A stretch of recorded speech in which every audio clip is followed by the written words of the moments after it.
আসসালামু আলাইকুম, কেমন আছেন সবাই? গত কয়েকদিন ধরে আমরা দেখতে পাচ্ছি ইসরায়েল এবং ইরানের মধ্যে একটা যুদ্ধ চলছে। কিন্তু এটাকে শুধুমাত্র যদি আমরা একটি সাধারণ যুদ্ধ ভেবে নিই তাহলে আমাদের সবচেয়ে বড় ভুল হবে। কারণ এটা শুধুমাত্র একটা সাধারণ যুদ্ধ নয়। কারণ এটা বহু বছরের জমে থাকা রাগ, ধর্মীয় দ্বন্দ্ব আর জিও পলিটিক্সের ফল। এখন এই যুদ্ধটার সবচেয়ে ভয়ানক যে বিষয়টা হচ্ছে সেটা হচ্ছে ইরান এবং ইসরায়েল ২ টা দেশ এখন মুখোমুখি যুদ্ধ করছে। আর এখানেই সাধারণ মানুষের মনে প্রশ্ন তৈরি হচ্ছে, এই যুদ্ধটা কি? এই যুদ্ধটা কেন শুরু হলো? আসল কারণটা কি? এটা কি আরো বড় কোনো কিছুতে রূপ নিতে পারে? আর অনেকেই ভয় পাচ্ছেন এই যুদ্ধটা কি তৃতীয় বিশ্বযুদ্ধের জন্ম দেবে? কারণ আমরা যদি ইতিহাস দেখি তাহলে আমরা দেখতে পারবো বিগত সময়ে যে বিশ্বযুদ্ধগুলো হয়েছিল, বিশ্বযুদ্ধ ১ এবং বিশ্বযুদ্ধ ২, এই ২ টা বিশ্বযুদ্ধেই কিন্তু ২ টা দেশের মধ্যে প্রথমে যুদ্ধ লাগে। আর এই ২ টা দেশের মিত্র দেশ মানে বন্ধুসুলভ যে দেশগুলো রয়েছে তারা কিন্তু তাদেরকে সাহায্য করতে আসে। আর ঠিক তখনই পুরো বিশ্বব্যাপী একটা যুদ্ধ লেগে যায়। তাই আজকের এই ভিডিওতে আমরা এমন সব তথ্য নিয়ে কথা বলবো যে তথ্যগুলো আপনি এর আগে কখনো কোথাও শোনেননি। আর আরেকটা বিষয় নিয়ে বলে রাখি, যদি এই ভিডিও সংক্রান্ত কোনো প্রশ্ন আপনার মনে জেগে থাকে তাহলে অবশ্যই কমেন্ট সেকশনে আপনার মতামত জানাবেন বা প্রশ্নগুলো জানাবেন। আমি চেষ্টা করব সবাইকে এর উত্তরগুলো দেওয়ার জন্য। চলুন প্রথমেই দেখে নেওয়া যাক এই যে বর্তমানের যুদ্ধটা এটা আসলে শুরু হলো কেন। প্রথমে এই ভিডিওটা দেখুন। প্রথম দেখায় মনে হতে পারে নতুন বছর উদযাপনের জন্য হয়তোবা কেউ বাজি ফোটাচ্ছে, কিন্তু বিষয়টা এর চেয়েও অনেক বেশি ভয়ঙ্কর। এই ভিডিওতে যা দেখানো হচ্ছে তা হচ্ছে ইরান থেকে ছোড়া প্রায় ১৫০টিরও বেশি ব্যালিস্টিক মিসাইল, যেগুলো সরাসরি ইসরায়েলের দিকে ছোড়া হয়। এই মিসাইলগুলোর মধ্যে প্রায় ৬০টি মিসাইল ইসরায়েলের তেল আবিব শহরের উপর গিয়ে নিক্ষেপ হয়। আর এর মধ্যে একটি মিসাইল আবার ইসরায়েলের সেনাবাহিনী বা আইডিএফ এর একটি গুরুত্বপূর্ণ বিল্ডিং এর ঠিক কাছাকাছি বিস্ফোরণ হয়। এখন আপনার মনে প্রশ্ন জাগতে পারে, ইরান কি তাহলে যুদ্ধ শুরু করে দিল? কিন্তু বিষয়টা এরকম না। ইরানের জন্য এটা ছিল একটা প্রতিশোধকমূলক হামলা, মানে প্রতিশোধ নেওয়া হয়েছে এখানে। তাহলে প্রশ্ন হচ্ছে ইরান কেন প্রতিশোধ নিল? যদি তার উত্তর এক কথায় দেই তাহলে সেটা হচ্ছে অপারেশন রাইজিং লায়ন। ১৩ জুন ২০২৫ ইরানের তেহরান শহরের মানুষ খুব নিশ্চিন্তে ঘুমাচ্ছিলেন, কিন্তু তাদের ঘুম হঠাৎ করে ভেঙে গেল। কেন?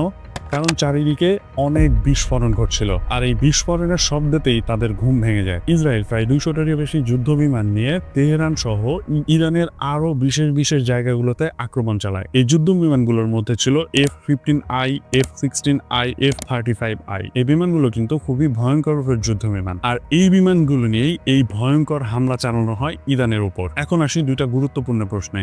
ইসরায়েল কেন এই হামলাটা চালালো এবং এই হামলা চালানোর মুখ্য উদ্দেশ্যটা কি? প্রথমত, ইসরায়েলের মূল লক্ষ্য ছিল ইরানের কিছু শীর্ষ সামরিক কর্মকর্তাদের হত্যা করা। দ্বিতীয়ত, তারা যেসব জায়গায় পারমাণবিক বোমা বানানোর কাজ চালাচ্ছিল সেই জায়গাগুলোতে।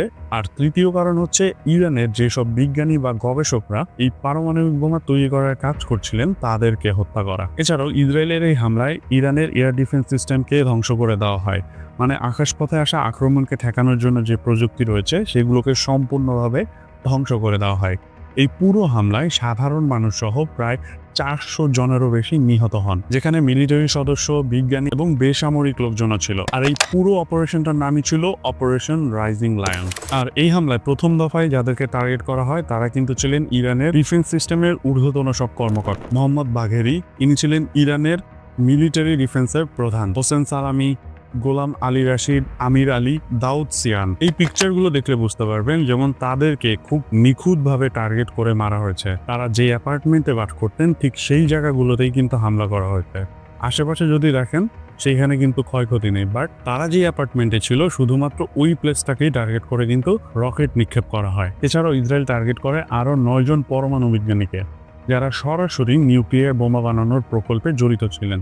এখানে একটা লিস্ট দেওয়া আছে, দেখতে পারবেন এই ৯ জন বিজ্ঞানীর নাম। এখন এই ভিডিওতে আপনি বারবারই শুনবেন পারমাণবিক বোমার কথা। তাহলে প্রশ্ন হলো, ইরান যদি সত্যি পারমাণবিক বোমা বানিয়ে ফেলে তাহলে সমস্যাটা কোথায়? দুনিয়ার অনেক দেশই তো এই বোমা বানিয়ে ফেলেছে, তাহলে ইরান বানালে ভয়টা কার? আর এর সবচেয়ে বড় উত্তরটা হচ্ছে ইসরায়েল। গত ৩০ বছর ধরে ইসরায়েল সবসময় একটা কথাই বলেছে, আমাদের আশেপাশে যদি কোনো দেশ পারমাণবিক বোমা বানায় তাহলে সেটা আমাদের জন্য সরাসরি মরণ সত্য হুমকি। আর যদি কেউ এই বোমা বানানোর প্রস্তুতি নেয় তাহলে আমরা জীবন দিয়ে হলেও সেটাকে থামাবো। আর এটাই হচ্ছে ইসরায়েলের মুখ্য নীতি। আর ঠিক এই কারণেই ইসরায়েল ইরানের পারমাণবিক বোমা নিয়ে এতটা টেনশনে থাকে। কিন্তু ইরানে পারমাণবিক বোমা তৈরির গল্পটা একটু পুরনো এবং একটু ভিন্ন। আপনারা অনেকেই হয়তো জানেন না, ইরান কিন্তু এই বোমাটা বানানোর চেষ্টা আজকে বা গতকাল থেকে কিন্তু করছে না।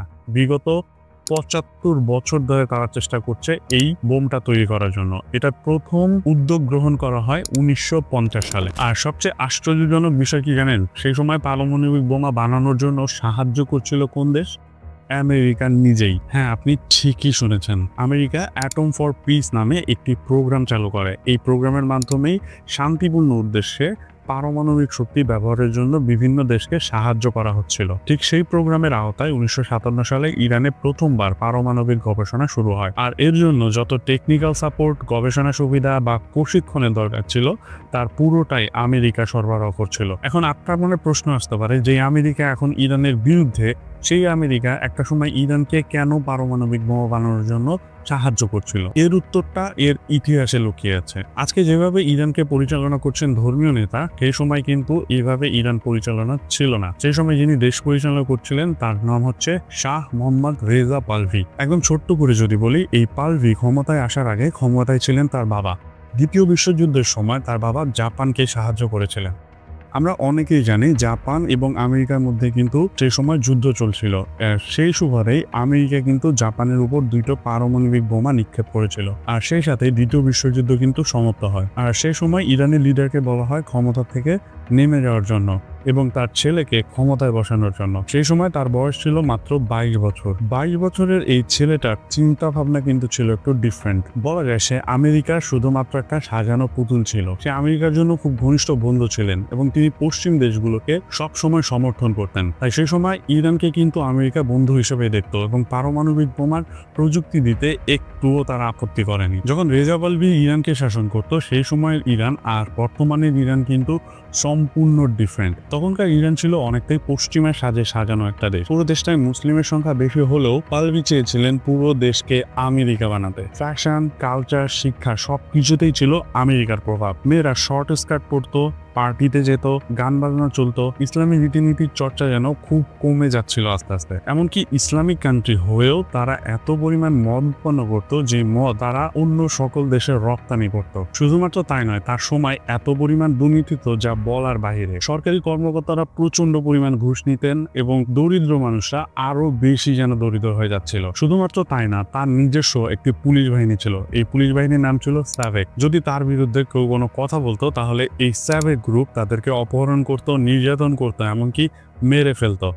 এক কথায় বলতে গেলে তিনি একজন স্বৈর শাসক ছিলেন। আর সেই সময় একজন নতুন নেতার আবির্ভাব ঘটেন, আয়াতুল্লাহ খামেনি। বর্তমানে যে আমরা আলী খামেনিকে দেখি, ইনি হচ্ছেন তার ছাত্র। তার মৃত্যুর পর পরবর্তীতে তাকেই সুপ্রিম লিডার করা হয়। আর সেই সময় তিনি শুরু করেন শাহ বিরোধী আন্দোলন। আর এই আন্দোলন ধীরে ধীরে ছড়িয়ে পড়ে পুরো দেশে। সাধারণ মানুষ রাস্তায় নামে, শাহ বিরোধী স্লোগান দেয়, গোটা দেশ হয়ে ওঠে বিদ্রোহী উত্তাল। শাহ পাহলভি চেষ্টা করেছিলেন এই আন্দোলনকে দমন করার জন্য, কিন্তু তিনি আর স্বৈরশাসকদের সাথে শেষটা যেমন হয়, দেশ ছেড়ে পালানো। অবশেষে 16 জানুয়ারি 1979 সালে মোহাম্মদ রেজা পাহলভি দেশ ছেড়ে পালিয়ে যান। তারপর জনগণের ভোটের মাধ্যমে ইরানকে ইসলামিক রিপাবলিক ঘোষণা করা হয়। আর দেশের সর্বোচ্চ ক্ষমতায় বসানো হয় খামেনিকে। তাকে করা হয় সুপ্রিম লিডার অফ ইরান। আর এরপর থেকেই শুরু হয় আসল গল্প। খামেনি যখন ক্ষমতায় এলেন তখন তিনি স্পষ্ট করে বলেছিলেন, আমি ইরানকে সম্পূর্ণ একটি ইসলামিক রাষ্ট্র হিসেবে গড়ে তুলব। এই ঘোষণার পর থেকেই পশ্চিমা বিশ্বের সাথে, বিশেষ করে আমেরিকা ও তার মিত্র দেশগুলোর সাথে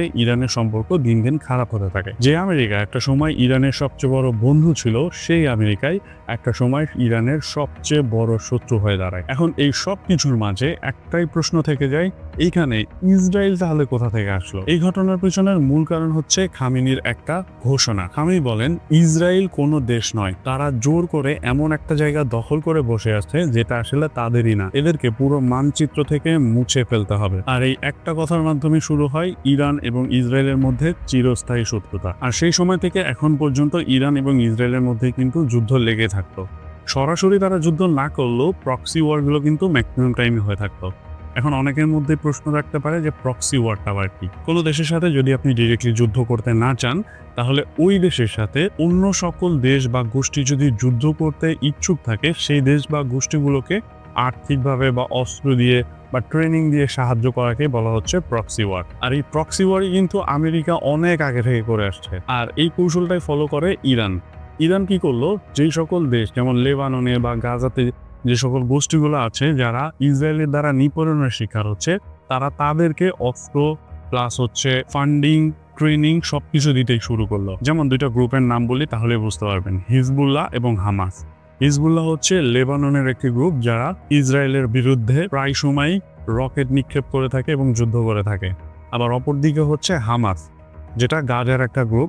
এমন আরো কিছু গ্রুপ আছে যাদেরকে ইসরায়েল পেছন থেকে সাপোর্ট করে থাকে। এখন ইসরায়েলের ভয় কিন্তু একটাই, ইরান যদি সত্যি সত্যি পারমাণবিক বোমা বানিয়ে ফেলে তাহলে খুব সহজেই ইসরায়েলকে পুরো পৃথিবীর মানচিত্র থেকে কিন্তু তারা মুছে ফেলতে পারবে। এবং ঠিক এই কারণেই তারা ইরানের পারমাণবিক প্রকল্প ধ্বংস করতে চায় যে কোনো মূল্যে। এখন ইসরায়েল যে হঠাৎ করে হামলাটা করলো, এই হামলার পেছনের মূল কারণ কি? এর উত্তরটা লুকিয়ে আছে IAEA এর একটি রিপোর্টে। IAEA বা ইন্টারন্যাশনাল অ্যাটমিক এনার্জি এজেন্সি হচ্ছে জাতিসংঘের একটি সংগঠন যারা বিশ্বের সব পারমাণবিক কার্যক্রমগুলোকে মনিটর করে থাকে। খুব রিসেন্ট এই সংস্থাটি জানায় ইরানের কিছু গোপন স্থানে এমন কিছু কাজ হচ্ছে যেগুলো তাদের আগের পারমাণবিক বোমা বানানোর জায়গাগুলোর সঙ্গে একেবারেই মিলে যায়। আর তাদের সবচেয়ে বড় ভয় যেখানে এই কার্যকলাপ সম্পর্কে বিশ্বের অনেক দেশে কিন্তু জানে না। এখন প্রশ্ন হচ্ছে যে ইরান এই কাজটা গোপনে কেন করছে? এই ঘটনার জন্য আমাদেরকে একটু পেছনে যেতে হবে। 2015 সাল, তখন আমেরিকান প্রেসিডেন্ট ছিলেন বারাক ওবামা। তার সময় ইরান এবং আরো কয়েকটি শক্তিশালী দেশের মধ্যে একটি ঐতিহাসিক চুক্তি হয়।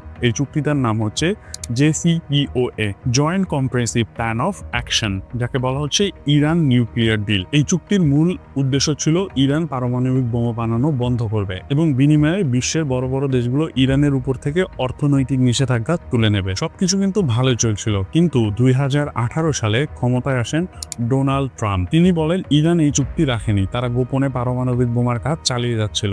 আর এই অভিযোগ তুলে তিনি এই চুক্তিটি সম্পূর্ণরূপে বাতিল ঘোষণা করেন আর বলে দেন আমেরিকা কখনো ইরানের সাথে আর কোনো ধরনের বাণিজ্য করবে না। আর এই সিদ্ধান্তের পর থেকেই ইসরায়েল ইরানের উপর সরাসরি আক্রমণ করার পথ কিন্তু বেছে নিয়েছে। তাদের কথা হচ্ছে এই বোমা বানানোর জন্য লিড যারা করছে, যে বিজ্ঞানীগুলো কাজ করছে, তাদেরকে মেরে ফেলতে হবে এবং এই বোমা নিক্ষেপ যারা করবেন, মানে হচ্ছে সামরিক বাহিনীর প্রধান, তাদেরকেও মেরে ফেলতে হবে। আর তারা কিন্তু গোপনে সেটাই করেছে। কিন্তু প্রশ্ন হচ্ছে, এসব করে ইসরায়েলকে আসলে ইরানের পারমাণবিক বোমা বানানোর কাজকে ধ্বংস করতে পেরেছে? এই বিষয়ে এক্সপার্টরা বলছে না, সম্ভবত পারেনি। কারণ যেসব জায়গায় ইরানের বোমা তৈরির কাজ চলছিল সেগুলো মাটির অনেক গভীরে বানানো, তাই শুধু ফাইটার জেট বা সাধারণ বোমা দিয়ে ওগুলোকে ধ্বংস করা সম্ভব নয়। আর ঠিক এই জায়গায় ইসরায়েলের সবচেয়ে বড় দুশ্চিন্তা। তারা হয়তো বিজ্ঞানীদের মেরে ফেলেছে, কিন্তু যন্ত্রপাতি, ল্যাব আর মূল নিউক্লিয়ার ঘাঁটিগুলো এখনো ঠিক আছে। এখন আপনি একটা দেশকে হঠাৎ করে অ্যাটাক করবেন, তাদের দেশের সামরিক বাহিনীর প্রধানদেরকে মেরে ফেলবেন, বিজ্ঞানীদেরকে মেরে ফেলবেন,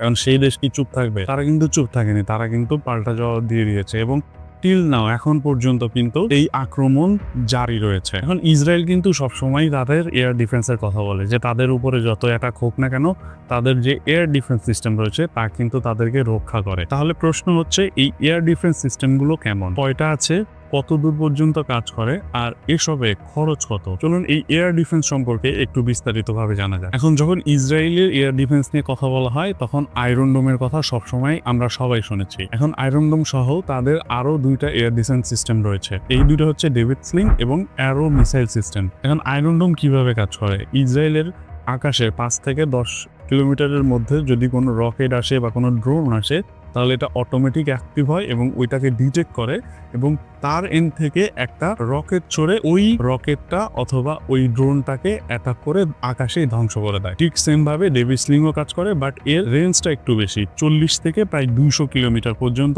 এটা ডিটেক্ট করতে পারে। অ্যারো মিসাইল সিস্টেমটা আরো বেশি, এটা প্রায় 2000 কিলোমিটার পর্যন্ত ডিটেক্ট করতে পারে, যে 2000 কিলোমিটার দূর থেকেও যদি কোনো মিসাইল ছোড়া হয় সেটাও কিন্তু সে ডিটেক্ট করতে পারে। এখন ইসরায়েল আর ইরানের মধ্যে দূরত্ব কিন্তু 1000 মিটার। আর যদি তাদের বলা যায় ইরান থেকে যদি কোনো মিসাইল ছোড়া হয় তাহলে এই অ্যারো মিসাইল সিস্টেমটা কিন্তু তাদের ডিটেক্ট করে আকাশেই ধ্বংস করে দিতে পারে অপর মিসাইলটাকে। এখন এর আগে কিন্তু কম বেশি মিসাইল ছোড়া হয়েছিল, ওগুলোকে ডিফেন্স করা সম্ভব হয়েছে, কিন্তু এইবার যে মিসাইল ছোড়া হয়েছে প্রায় 150-এরও বেশি মিসাইল, সেইগুলো কিন্তু একসাথে ডিটেক্ট করা সম্ভব হয়নি। আর সবচেয়ে বড় কথা হচ্ছে এর খরচ। যেমন আয়রন ডোম থেকে একটা মিসাইল ছুড়লে ওইটার পেছনে খরচ হয় প্রায় $50,000। ডেভিড স্লিং থেকে একটা মিসাইল চললে তার পেছনে খরচ হয় প্রায় $1 মিলিয়ন। আর সেখানে অ্যারো মিসাইল সিস্টেম থেকে যদি কোনো মিসাইল ছোড়া হয় তাহলে ওইটার জন্য খরচ হয় প্রায় $30 থেকে $50 মিলিয়ন। এখন ইসরায়েলের জন্য এটাই হচ্ছে সবচেয়ে বেশি চিন্তার বিষয় এবং ভয়ের বিষয়, কারণ ইরানের কাছে এত বেশি পরিমাণ মিসাইল রয়েছে যে তারা একসাথে প্রায় 350টা মিসাইল যদি ইসরায়েলের উপর ফেলে দেয় তাহলে কয়টা ডিটেক্ট করবে আর কয়টা ধ্বংস করবে। এখন সবার মনে থাকা সবচেয়ে বড় প্রশ্ন, ইসরায়েল এবং ইরানের মধ্যে এই যুদ্ধ কি তৃতীয় বিশ্বযুদ্ধ জন্ম দেবে? আমরা সবসময় যে বিষয়টা দেখি, দুইটা দেশের মধ্যে যখন যুদ্ধ লাগে তাদের মিত্র দেশ মানে তাদের বন্ধুসুলভ দেশগুলো কিন্তু তাদেরকে সাহায্য করতে শুরু করে, আর সাহায্য করলেই আশেপাশের দেশগুলোর সাথে কিন্তু যুদ্ধ একটা বড় পর্যায়ে চলে যায় আর শুরু হয়ে যায় বিশ্বযুদ্ধ। যেমন প্রথম বিশ্বযুদ্ধ এবং দ্বিতীয় বিশ্বযুদ্ধে কিন্তু সেম একই কাজটাই হয়েছিল। আজকের দিনে ইরান এবং ইসরায়েলের পিছনেও কিন্তু বড় বড় কয়েকটা দেশ রয়েছে যারা এই দুইটা দেশের মধ্যে যদি যুদ্ধ লাগে তাহলে তারা কিন্তু এই দুইটা দেশকে সাহায্য করতে চলে আসবে। ইসরায়েলের পেছনে রয়েছে আমেরিকা আর ইরানের পেছনে রয়েছে রাশিয়া, চীন, নর্থ কোরিয়ার মতো দেশগুলো। এখন সর্বশেষ নিউজ হচ্ছে, সবাই মনে করেছিল যে ইউএসএ হয়তোবা এই যুদ্ধে সরাসরি কিন্তু নামবে না, কিন্তু